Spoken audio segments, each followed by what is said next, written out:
എല്ലാവർക്കും നമസ്കാരം. ഇന്ന് സംസാരിക്കാൻ പോകുന്നത് വളരെ ഗൗരവമുള്ള ഒരു ജ്യോതിഷ വിഷയത്തെക്കുറിച്ചാണ്. അതായത് ലോകം ഇന്ന് ശാന്തിയിലല്ല. പല സ്ഥലങ്ങളിലും യുദ്ധവും അതുമൂലമുണ്ടാകുന്ന ഭീതിയിലുമാണ്. മനുഷ്യൻ മനുഷ്യനെ വേദനിപ്പിക്കുന്നു. ജ്യോതിഷപരമായി ചിന്തിച്ചാൽ ഇതുപോലെയുള്ള സംഭവങ്ങൾക്ക് മുമ്പ് ഗ്രഹങ്ങൾ ചില മുന്നറിയിപ്പുകൾ നൽകുന്നു.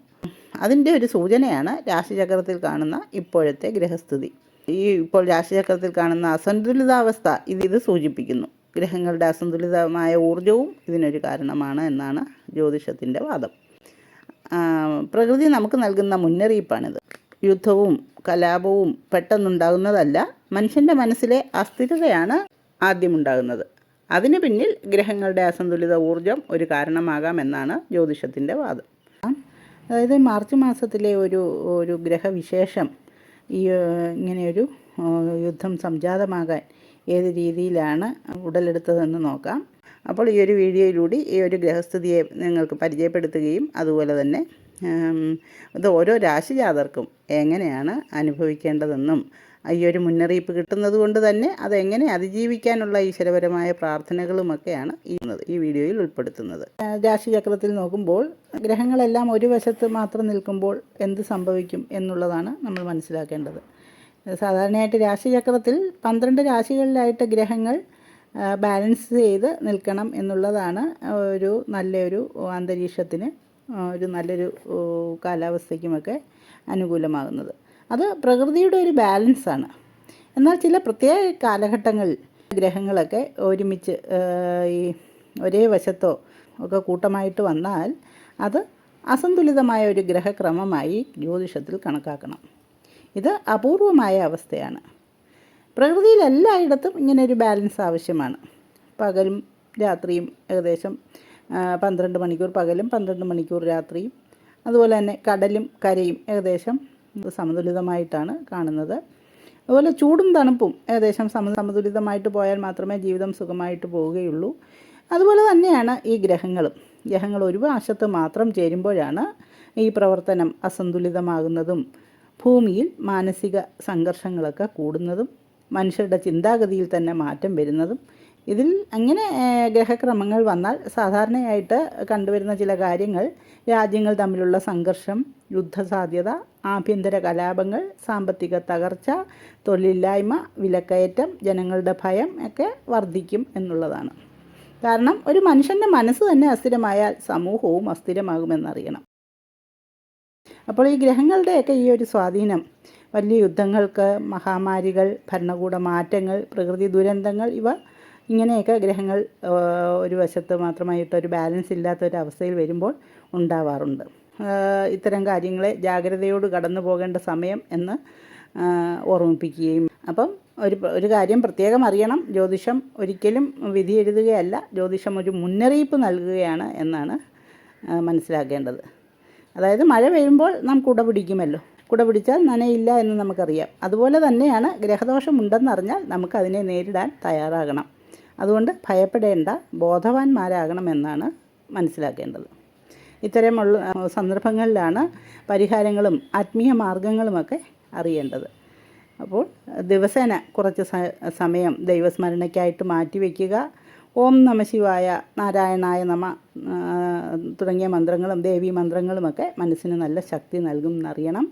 അതുപോലെ സാധിക്കുന്നവർക്കൊക്കെ സഹായം ചെയ്യുകയും ഒക്കെ ചെയ്യുന്നത് ഏറ്റവും വലിയ പരിഹാരമാണ്. സേവനം എന്നത് ഒരു വലിയ പുണ്യം നൽകുന്ന പ്രവർത്തനമാണെന്നറിയുക.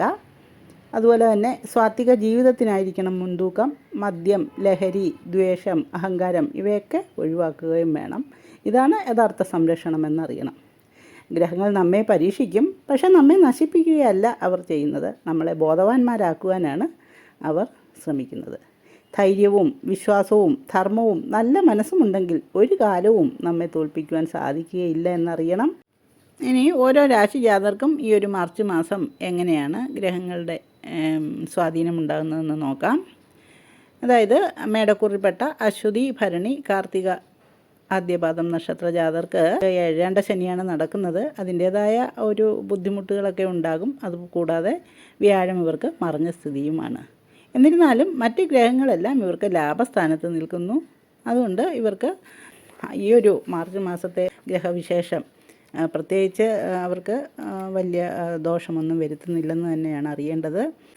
എന്നിരുന്നാലും ഇവർ ആ ഏഴാണ്ട ശനിദോഷത്തെ ഭയക്കേണ്ടതുണ്ട്. ഈ ശാസ്താക്ഷേത്രങ്ങളിൽ ദർശനം നടത്തുകയും അവരുടെ ദൈവാധീനം വർദ്ധിപ്പിക്കുവാനായിട്ട് മഹാവിഷ്ണുവിനെ ശരണം പ്രാപിക്കുകയും ഓം നമോ നാരായണ ചൊല്ലുകയും ഒക്കെ വേണ്ടതുണ്ട്.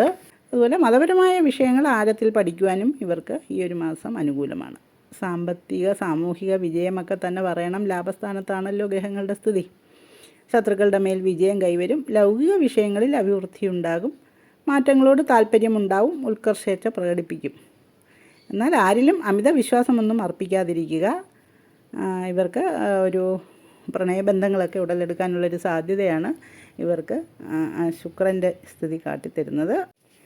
ഇടവക്കൂറിൽപ്പെട്ട കാർത്തിക 2, 3, 4 പാദം നക്ഷത്രജാതർക്കും രോഹിണി മകയിരം 1, 2 പാദം നക്ഷത്രജാതരെ സംബന്ധിച്ചിടത്തോളം അവർക്ക് ശനിയും വ്യാഴവുമൊക്കെ അനുകൂല സ്ഥിതിയാണുള്ളത്. എന്നിരുന്നാലും ഇപ്പോഴത്തെ ഗ്രഹസ്ഥിതി പ്രകാരം ശനിയുടെയും കുജൻ്റെയും ഒക്കെ ദൃഷ്ടി ഇവരുടെ ഒരു ചന്ദ്ര ലഗ്നത്തിലോട്ട് വരുന്നതിനാൽ ഇവരുടെ അഗ്നിഭയം, ശത്രുഭയം, കാര്യവിഘ്നം എന്നിവയ്ക്കൊക്കെ ഒരു സാധ്യതയാണ് കാണുന്നത്. ധനലാഭം പ്രതീക്ഷിക്കാം. ഉത്തരവാദിത്തമുള്ള നിയമങ്ങൾ, ഉത്കർഷാഭിലാഷ പ്രവണത, ധർമ്മനീതിയിലൂടെയും ആദരണീയതയിലൂടെയും ഒക്കെ ജീവിത വിജയമൊക്കെ പ്രതീക്ഷിക്കാം. ഇവർക്ക് ശനിയും വ്യാഴവും ഒക്കെ അനുകൂലമാണ്. മറ്റ് ഗ്രഹങ്ങളുടെ ഒരു ദൃഷ്ടി ഇവർ സൂക്ഷിക്കേണ്ടതുണ്ട്. അതിനാലാണ് ഇവർ ദേവീക്ഷേത്രങ്ങളിലൊക്കെ ദർശനം നടത്തുകയും വഴിപാടുകൾ ഒക്കെ ചെയ്യുകയും ഒക്കെ ചെയ്യുന്നത് നല്ലതാണ്. മിഥുനക്കൂറിൽപ്പെട്ട മകയിരം 3, 4 പാദം നക്ഷത്രജാതർ, തിരുവാതിര, പുണർദം 1, 2, 3 നക്ഷത്രജാതരെ സംബന്ധിച്ചിടത്തോളം ഇവർക്ക് കണ്ടകശനിയാണ് നടക്കുന്നത്. 10-ൽ ശനി നിൽക്കുന്നതിനാൽ തന്നെ ഇവർക്ക് തൊഴിൽ രംഗത്തൊരു മാന്ദ്യമൊക്കെയാണ് അനുഭവപ്പെടുന്നത്. സ്ഥലം മാറ്റം പോലെയുള്ള സാധ്യതയുമൊക്കെയാണുള്ളത്. അപ്പോൾ ശനിക്ക് ശാസ്താക്ഷേത്രങ്ങളിൽ പരിഹാരം നടത്തേണ്ടതുണ്ട്. 9, 10 ഭാവങ്ങളിലാണ് മറ്റ് ഗ്രഹങ്ങൾ കൂടുതലും സ്ഥിതി ചെയ്യുന്നത്. അസ്വസ്ഥതകൾ ഇവർക്ക് തോന്നിയേക്കാം. ആപത്തും ദീനതയും രോഗങ്ങളും സത്വൃത്തിക്കൊക്കെ ഭംഗവും ഒടുവ ചതവ് മുതലായ കാരണങ്ങളിൽ രക്തകോപവും അതുവഴിയുള്ള രോഗങ്ങളും ഒക്കെ മനോവിഷമവും ഒക്കെ ഉണ്ടാകാനൊരു സാധ്യതയുണ്ട്. എന്നാലും മാർച്ച് പകുതിയാകുമ്പോഴത്തേക്കും കാര്യങ്ങൾക്കൊക്കെ ഒരു സാധ്യവും എല്ലായിടത്തും ജയവും സംഭവിക്കാൻ അനുകൂലമായ സമയമാണ്. എന്നാൽ പരാജയം വന്നുകൂടാതെ ഇവർ ശ്രദ്ധിക്കേണ്ടതുണ്ട്. ശ്രീകൃഷ്ണക്ഷേത്രങ്ങളിലൊക്കെ പാൽപ്പായസവും ശനിദോഷം മാറ്റുന്നതിനായിട്ട് ശാസ്താക്ഷേത്രങ്ങളിലൊക്കെ ദർശനം നടത്തുന്നതുമൊക്കെ ചെയ്യുന്നത് നന്നായിരിക്കും. ഇനി കർക്കിടകക്കൂറിൽപ്പെട്ട പുണർദം 4 പാദം പൂയം ആയില്യം നക്ഷത്രജാതരെ സംബന്ധിച്ചിടത്തോളം ഇവർക്ക് പൊതുവെ വ്യാഴം 12-ൽ നിൽക്കുന്നതുകൊണ്ട് ചിലവൊക്കെ അധികരിക്കുന്ന സമയം തന്നെയാണ്. അഷ്ടമത്തിലും ദൈവാധീന സ്ഥാനത്തുമായിട്ടാണ് ഗ്രഹങ്ങളുടെ സ്ഥിതി. ചില ദീനതകളും സത്പ്രവൃത്തിക്കൊക്കെ ഭംഗവുമൊക്കെ സംഭവിച്ചേക്കാം. ഒടുവ ചതവ് മുതലായ കാരണങ്ങളാൽ രക്തകോപം മൂലവും രോഗങ്ങളും മനസ്സിന് വിഷമവും ഒക്കെ സംഭവിക്കാനുള്ളൊരു സാധ്യതയുണ്ട്. എന്നാൽ തന്നെ ഇവർ വ്യാഴപ്രീതിക്കായിട്ട് മഹാവിഷ്ണു ക്ഷേത്രങ്ങൾ ദർശനം നടത്തുകയും വ്യാഴാഴ്ചകളിൽ വേണ്ട വഴിപാടുകളൊക്കെ നടത്തുകയും ചെയ്യുക. ചിങ്ങക്കൂറിൽപ്പെട്ട മകം പൂരം ഉത്രം 1 പാദം നക്ഷത്രജാതരെ സംബന്ധിച്ചിടത്തോളം അവർക്ക് അവരുടെ 7-ാം ഭാവവും 8-ാം ഭാവവുമായിട്ടാണ് ഗ്രഹങ്ങളുടെ സ്ഥിതി വരുന്നത്. പിന്നെ ഒന്നറിയേണ്ടത് ഈ പൂരം നക്ഷത്രത്തിലാണ് ഈ വർഷത്തെ ഗ്രഹണം എന്നുള്ളതിനാൽ അവർ വിശേഷമായിട്ട് തന്നെ മഹാദേവനെ പ്രാർത്ഥിക്കേണ്ടതുണ്ട്. ഗ്രഹണം കഴിഞ്ഞതിന് ശേഷം അവർ മഹാദേവ ക്ഷേത്രങ്ങളിൽ ദർശനം നടത്തുകയും വഴിപാടുകളൊക്കെ നടത്തുകയും ചെയ്യുന്നത് നന്നായിരിക്കും. രോഗഗ്രസ്തനാകാനും യാത്രയ്ക്കും അതുപോലെ തന്നെ സാമ്പത്തിക ക്ലേശത്തിനുമൊക്കെയുള്ളൊരു സാധ്യതയാണ് കാണുന്നത്. അഭിപ്രായ ഭിന്നത ഉണ്ടാകുവാനുള്ളൊരു സാധ്യത കാണുന്നു. ബന്ധുമിത്രാദി വിയോഗം കാണുന്നു. ക്ഷീണം എന്നിവ കാണുന്നുണ്ടെങ്കിലും ചില ലാഭങ്ങളുമൊക്കെ ഇവർക്ക് പ്രതീക്ഷിക്കാം എന്നാണ് കാണുന്നത്. എന്നാൽ ഇപ്പോഴത്തെ ഗ്രഹസ്ഥിതി അനുകൂലമല്ലാത്തതിനാൽ അവരുടെ 11-ലെ വ്യാഴത്തിൻ്റെ ഫലം പൂർണ്ണമായിട്ടും കിട്ടുവാനായിട്ട് അവർ വേണ്ട പരിഹാരങ്ങളൊക്കെ ചെയ്യേണ്ടതാണ്. നമഃശിവായ മന്ത്രം ജപിക്കുക. പിന്നെ കന്നിക്കൂറിൽപ്പെട്ട ഉത്രം 2, 3, 4 പാദം നക്ഷത്രജാതർ, അത്തം, ചിത്തിര 1, 2 പാദം നക്ഷത്രജാതരെ കുറിച്ചാണ് പറയേണ്ടത്. ഇവർക്കും ഗ്രഹണം അനുകൂലമല്ല. അതിന് വേണ്ട പരിഹാരങ്ങൾ ഗ്രഹണശേഷം ചെയ്യുന്നത് നന്നായിരിക്കും. ശിവക്ഷേത്രങ്ങളിൽ ദർശനം നടത്തുകയും വഴിപാടുകളൊക്കെ ചെയ്യുന്നത് നന്നായിരിക്കും. 6ഉം 7ഉം ഭാവങ്ങളിലായിട്ടാണ് ഈ ഗ്രഹങ്ങളുടെ സ്ഥിതി. അതുകൊണ്ട് തന്നെ ഇവരുടെ ശത്രുക്കൾക്കൊക്കെ നാശമുണ്ടാകുന്നു. വഴിയാത്രയും ദീനതയും ഉദരസംബന്ധമായ രോഗങ്ങളുമൊക്കെ സംഭവിച്ചേക്കാൻ സാധ്യതയുണ്ട്. ഒരു മാർച്ച് പകുതിയോടുകൂടി ശത്രുക്കളിൽ നിന്ന് അകലം പാലിക്കുവാൻ ശ്രദ്ധിക്കുക. 7-ലെ ശനി ഇവർക്ക് ദോഷങ്ങൾ ചെയ്യും. ശാസ്താക്ഷേത്രങ്ങളിൽ ദർശനം നടത്തി വഴിപാടുകൾ നടത്തിക്കൊള്ളുക. ഇനി തുലാക്കൂറിൽപ്പെട്ട ചിത്തിരം 3, 4 പാദം നക്ഷത്രജാതർ, ചോതി, വിശാഖം 1, 2, 3 നക്ഷത്രജാതരെ സംബന്ധിച്ചിടത്തോളം ഇവർക്ക് വ്യാഴം അനുകൂലമാണ്. എന്നാൽ ഇവരുടെ ആരോഗ്യം തൃപ്തികരമായിരിക്കുകയില്ല.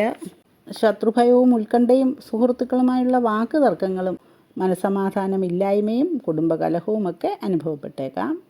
സന്താനങ്ങൾക്ക് ജോലി ലഭിക്കാനുള്ളൊരു സാധ്യതയാണ് കാണുന്നത്.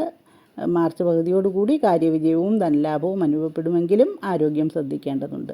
അതിനാൽ തന്നെ ഇവർ ഈശ്വര പ്രാർത്ഥനകളൊക്കെ ചെയ്തുകൊള്ളുക. ഇവർക്ക് വ്യാഴം അനുകൂലമാണ്. അതിൻ്റേതായ ഗുണങ്ങൾ കിട്ടുകയും ചെയ്യും. ദോഷങ്ങൾക്കൊക്കെ ഒരു കുറവ് വരും. എന്നിരുന്നാലും ഈ ഒരു പ്രത്യേക ഗ്രഹങ്ങളുടെ സ്ഥിതി വിശേഷമാണ് രോഗസാധ്യതയ്ക്കൊക്കെ കാരണം. ദേവീക്ഷേത്രങ്ങളിലൊക്കെയാണ് വഴിപാടുകൾ നടത്തേണ്ടത്. ഇനി വൃശ്ചികക്കൂറിൽപ്പെട്ട വിശാഖം 4, അനിഴം, തൃക്കേട്ട നക്ഷത്രജാതരെ സംബന്ധിച്ചിടത്തോളം ഇവർക്ക് 4ഉം 5ഉം ഭാവങ്ങളിലായിട്ടാണ് ഗ്രഹങ്ങളുടെ സ്ഥിതി.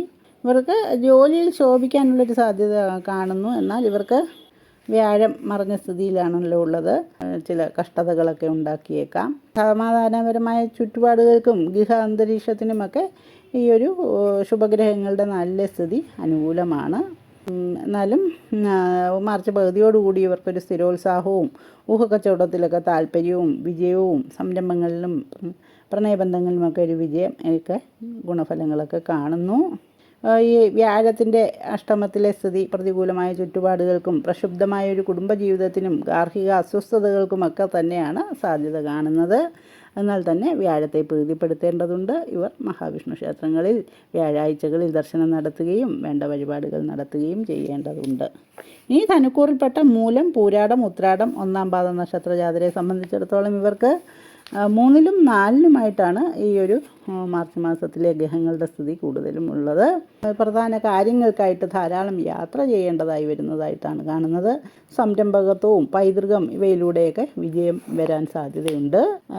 മാർച്ച് പകുതിയോടുകൂടി ജോലിയിൽ നല്ല പ്രകടനവും ജീവിതത്തിൽ അനുകൂലമായ സാഹചര്യവുമൊക്കെ ഉണ്ടാകും. യാത്രയിലൊക്കെ അപകടത്തിന് സാധ്യതയുണ്ട്. കാരണം ഇവർക്ക് കണ്ടകശനിയാണ് 4-ൽ. പരദൂഷണവും ബന്ധുക്കളിൽ നിന്ന് അസ്വാരസ്യവും ബുദ്ധിമുട്ടുണ്ടാക്കും. അനുരൂപമായ ഗൃഹാന്തരീക്ഷം ഇവർക്ക് ഉണ്ടാകുവാനായിട്ട് ഇവർ ശാസ്താവിനെ ഭജിക്കേണ്ടതുണ്ട്. ശനിയാഴ്ചകളിൽ ശാസ്താക്ഷേത്രങ്ങളിൽ ദർശനം നടത്തുകയും വഴിപാടുകളൊക്കെ നടത്തുകയും ചെയ്യുക. മകരക്കൂറിൽപ്പെട്ട ഉത്രാടം 2, 3, 4 നക്ഷത്രജാതരും, തിരുവോണം, അവിട്ടം 1, 2 പാദം നക്ഷത്രജാതരെ സംബന്ധിച്ചിടത്തോളം ഇവർക്ക് ഗ്രഹങ്ങൾ ഇവരുടെ 2-ലും 3-ലുമായിട്ടാണ് സ്ഥിതി. ഇവരുടെ വ്യാഴം ഇവർക്ക് അനുകൂലമല്ല. വ്യാഴത്തെ പ്രീതിപ്പെടുത്തേണ്ടതായിട്ടുണ്ട്. ഉഷ്ണരോഗങ്ങൾ ഇവർ കരുതിയിരിക്കണം. സ്ഥാനപ്രാപ്തിയും വൃത്യസമൃദ്ധിയും അർത്ഥലാഭവും ഒക്കെ ഇവർക്ക് ഫലമാകുന്നു ഈ ഒരു പ്രത്യേക ഗ്രഹവിശേഷം. എന്നിരുന്നാലും ഈ വ്യാഴത്തെ ഇവർ പ്രീതിപ്പെടുത്തേണ്ടതുണ്ട്. വ്യാഴാഴ്ചകളിൽ മഹാവിഷ്ണുവിനെ ഭജിക്കുകയും വഴിപാടുകളൊക്കെ നടത്തുകയും ചെയ്യുന്നത് അനുകൂലമായിരിക്കും. ഇനി കുംഭക്കൂറിൽപ്പെട്ട അവിട്ടം 3, 4 പാദം നക്ഷത്രജാതർക്കും, ചതയം, പൂരിട്ടാതി 1, 2, 3 നക്ഷത്രജാതരെ സംബന്ധിച്ചിടത്തോളം ഇവർക്ക് വ്യാഴം 5-ലുണ്ട്. അത് അനുകൂലമായ ഫലങ്ങളൊക്കെ തന്നെയാണ് കൊണ്ടുവരുന്നത്. അന്തസ്സും ആദരവും സഹാനുഭൂതിയും ബഹുമാനവുമൊക്കെയാണ് ഇവർക്ക് ഈ ഒരു വ്യാഴത്തിൻ്റെ സ്ഥിതി കാണിച്ചു തരുന്നത്. ഇവർക്ക് 7-ാം ശനിയുടെ അവസാന കാലമാണല്ലോ. അതുകൊണ്ട് തന്നെ ഒരു കാരാഗ്രഹവാസത്തിനും തെറ്റായ കുറ്റാരോപണത്തിനും പ്രബലരായ ശത്രുക്കൾ ഉണ്ടാകാനുമൊക്കെ ഒരു സാധ്യതയാണ് കാണുന്നത്. കൂടാതെ ഇവർക്ക് മാർച്ച് 3-ന് നടന്ന കേതുഗ്രസ്ത ചന്ദ്രഗ്രഹണം അനുകൂലമല്ല താനും. അതിനാൽ തന്നെ ഇവർ ഗ്രഹണത്തിൻ്റെ ആ ദോഷം തീർക്കുവാനായിട്ട് ശിവന് ധാരയും പരദേവതാ പൂജയുമൊക്കെ നടത്തുന്നത് ഉചിതമായിരിക്കും. പിന്നെ മാർച്ച് പകുതിയോടുകൂടി സാമ്പത്തിക നേട്ടം, അഭിവൃദ്ധിയും സർക്കാർ കാര്യങ്ങളിൽ വിജയവും വലിയ നേട്ടങ്ങൾക്കായിട്ട് വൻതോതിലുള്ള ചെലവും ധൈര്യം, ആത്മവിശ്വാസം, ഊർജ്ജസ്വലത, കലഹത്തിനുള്ള പ്രിയം, എല്ലാ തൊഴിലുകളിലൂടെയും സമ്പത്ത്, ഭാഗ്യം, അഭിവൃദ്ധി എന്നിവയൊക്കെയാണ് ഈ ഒരു ഗ്രഹങ്ങൾ 2-ൽ നിന്നുകൊണ്ട് കാണിക്കുന്നത്. എന്നാൽ ഉപയുക്തമായി നയപരമായ പ്രവണതകളും പ്രവർത്തന ശക്തി, ചിന്താ വേഗത എന്നിവയൊക്കെ ഉണ്ടാകാനൊരു സാധ്യതയുണ്ട്. എന്നാലും ഈ ഒരു ശനിയുടെ ദോഷത്തിന് ഇവർ പരിഹാരം ചെയ്യേണ്ടതുണ്ട്. പിന്നെ മീനക്കൂറിൽപ്പെട്ട പൂരിട്ടാതി 4-ാം പാദം, ഉത്രട്ടാതി, രേവതി നക്ഷത്രജാതരെ സംബന്ധിച്ചിടത്തോളം ഇവർക്ക് ശുഭാശുഭ മിശ്ര ഫലപ്രദമായിരിക്കും എന്നുള്ളതാണ് അറിയേണ്ടത്. ചില ധനനാശത്തിനും ഉഷ്ണതാപത്തിനുമൊക്കെ കൊണ്ടുള്ള രോഗങ്ങളൊക്കെയാണ് കാണുന്നത്. അകാരണമായ ചിന്ത ഇവരെ ബാധിച്ചേക്കും. ഇവരുടെ ശനി ഇവരുടെ ജന്മത്തിലാണ്. അതിനാലാണ് ചില ദോഷഫലങ്ങൾക്ക് മുൻതൂക്കം വരുന്നത്. അതിനാൽ തന്നെ ഇവർ ശാസ്താക്ഷേത്രങ്ങളിൽ ദർശനം നടത്തുകയും ശനിയാഴ്ചകളിൽ വേണ്ട വഴിപാടുകൾ ഒക്കെ ചെയ്യുന്നത് അനുകൂല ഫലം നൽകും. ഏവർക്കും ഈശ്വര കടാക്ഷം ഉണ്ടാകട്ടെ. നമ്മൾ ഈ ഒരു ലോകത്തിനും ഒക്കെ സമാധാനമായ ഒരു അന്തരീക്ഷം വരുവാൻ നമുക്കും പ്രാർത്ഥിക്കാം.